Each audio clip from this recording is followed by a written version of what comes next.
Um, have you noticed that children of teachers hardly don't become graduates? Going to the university is more like a normal routine for their siblings, for them. Yes, you might not like it, but you will go first and ask questions later. It's just like living in a university student dominated areas close to a university. Becoming a graduate won't even be a dream. It should just be like a normal stuff. Now there's something called proximity to excellence. Look closely at patterns, not headlines. Remember the late Herbert Wigwe of Access Bank? Him and his colleague, they didn't just wake up and try their luck with Access Bank. No. Before transforming Access Bank, into a continental powerhouse, they were already operating at executive level in GT Bank, one of the most disciplined financial institutions in Nigeria at that time. They had already seen systems, governance, culture, and scale from the inside. Even Steve Jobs, before he confounded Apple, he had already had exposure to Hewlett, I think, yeah, Hewlett Packard's engineering culture. Even Elon Musk, before he built Tesla and SpaceX, he had already exited PayPal and was surrounded by elite engineers and venture capital ecosystem in Silicon Valley. That is not coincidence. It is pattern recognition. Success at a scale is rarely born in isolation. No, it is actually incubated in rooms where big thinking is normal.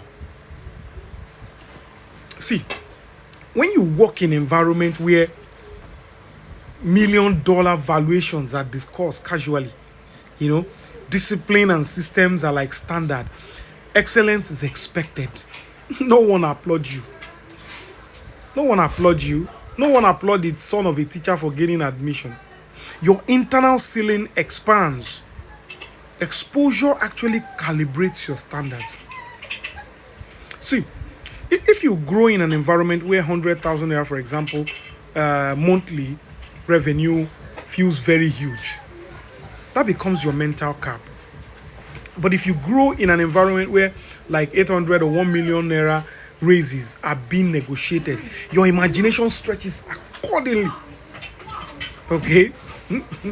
Stretches. Humans, normalize what they repeatedly see. That is why proximity is actually very powerful. It's not magic. It's psychological conditioning. Psychological conditioning. When you enter rooms where your dreams are already someone else's routine, three things happen. Number one, you realize it is actually possible. You learn how it is done because that room is filled up with people that have done it before. And number three, you unconsciously adopt the mindset that is required to do it. And my brother, my sister, that is the unfair advantage many people overlook. Very unfair advantage. Most times people focus on motivation, but that's actually a wrong focus. You have to do everything possible, everything legal and ethical to position yourself in circles where growth is normal. Growth is seen as a normal thing, not gossip or scrolling on phones and watching real videos or TikTok. No.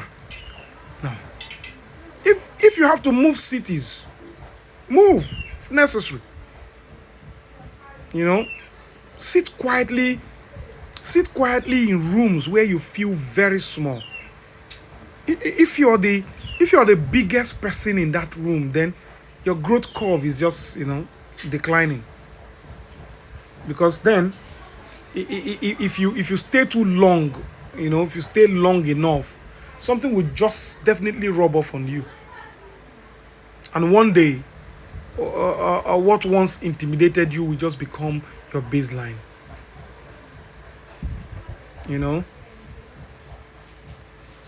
Exposure doesn't guarantee success. I know. I'm not saying exposure guarantees success.